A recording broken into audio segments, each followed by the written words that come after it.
41. It's Jesus stills a storm. On that day, when evening had come, he said to them, "Let us go across to the other side." And leaving the crowd behind, they took him with them in the boat, just as he was. Other boats were with him. A great gale arose, and the waves beat into the boat, so that the boat was already being swamped. But he was in the stern, asleep on the cushion. And they awoke him up and said to him, "Teacher, do you not care that we are perishing?" He woke up and rebuked the wind and said to the sea, "Peace, be still." Then the wind ceased, and there was a dead calm. He said to them, "Why are you afraid? Have you still no faith?" And they were filled with great awe and said to one another, "Who then is this, that even the wind and the sea obey him?" This is a reading of God's holy word.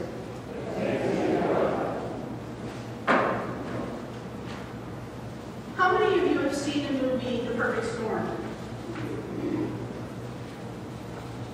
This movie is based on a storm event that took place in October of 1991, just off the coast of Massachusetts. This particular storm was a storm stronger than any other in record history. The storm became known as the perfect storm because it was 3 storms that came together as one in the Atlantic Ocean, where boats encountered waves of 100 feet, which is big as a 10-story building. Imagine that. The thing about these storms is that they came from out of nowhere without warning. Now, I don't know about you, but if I saw a wave of 100 feet coming at me, I would surely be afraid. And you know what? I would probably run and hide. I would probably not want to have anything to do with that wave. You know, growing up, I never experienced storms out at sea. But coming from Pennsylvania, as I did, I experienced some terrific storms with winds, rain, thunder, hail the size of golf balls coming down at me. But one storm I can remember experiencing was a storm that we didn't even know took place. It was a tornado. And I was sitting in my mother's bedroom. I was looking out the window. And I said to my mom, I said, "Hey Mom, why are those winds flying in the air like they are?" And she came, she looked out the window and she said, "Get your dog and go to the basement." Now, naturally my dog didn't want to go to the basement, he wanted to go outside. But we did finally get to the basement, and we found out later that what I was seeing was the end of the tornado going overhead.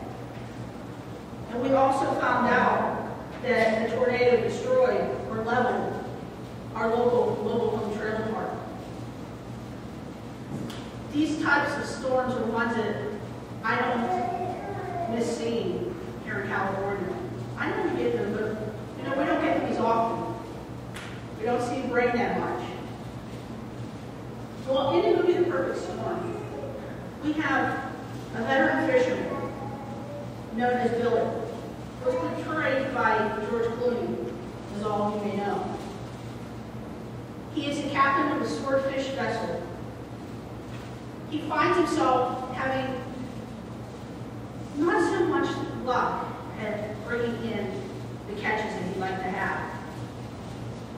He's pretty much having a lousy season. The thing about this movie is Billy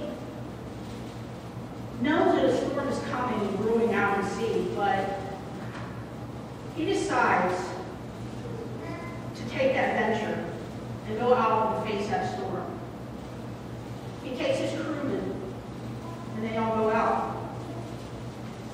Essentially, Billy is going out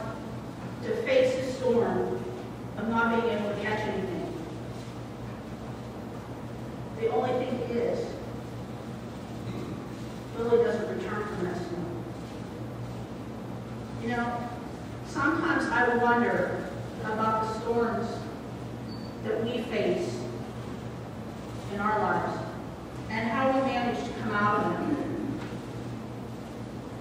Let us look at our text for today, Mark 4, 35 to 41. When we hear this text, we have to think back to last week. Now remember how we heard Jesus was out preaching and teaching in parables. You know what? He was out there spending time with people. I would like to say that he was spending time in the trenches.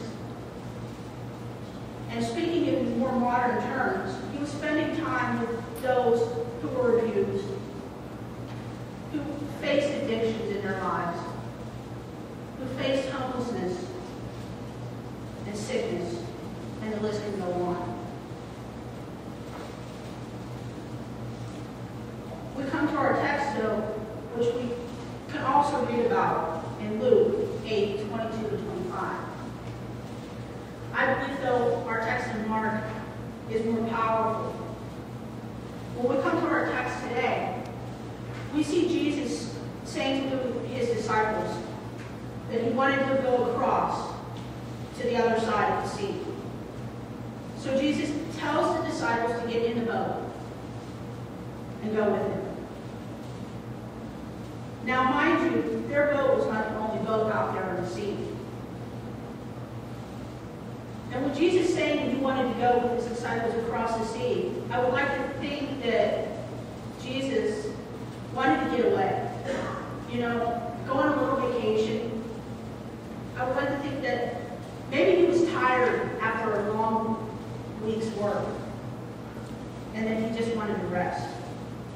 Now, I don't know about any of you, but I know that once I get to the end of the week, once I reach Friday, I'm thankful, and I'm ready for a couple days off. You know that the saying, thank God it's Friday? Well, that's the way I feel once I hit Friday. Now, I need to rest after working with the patients and listening to their problems and all the other things that come up during my work with them. So I can't blame Jesus for wanting to go across and have some rest and relaxation with his disciples. So, you know, Jesus and his disciples, they do just that. They get into the boat and they go out into the sea. Now, you know, Jesus is taking advantage of this little trip. We read about him being sound asleep on the cushion in a special spot in the boat. And that doesn't surprise me. Maybe he is even in the middle of the boat, surrounded by the disciples. We can imagine maybe the disciples, on the other hand, being awake and probably talking about the events of the day or the past week. And maybe they're even playing games. Who knows? Maybe they're playing a game of beach volleyball. When suddenly a violent storm hits them.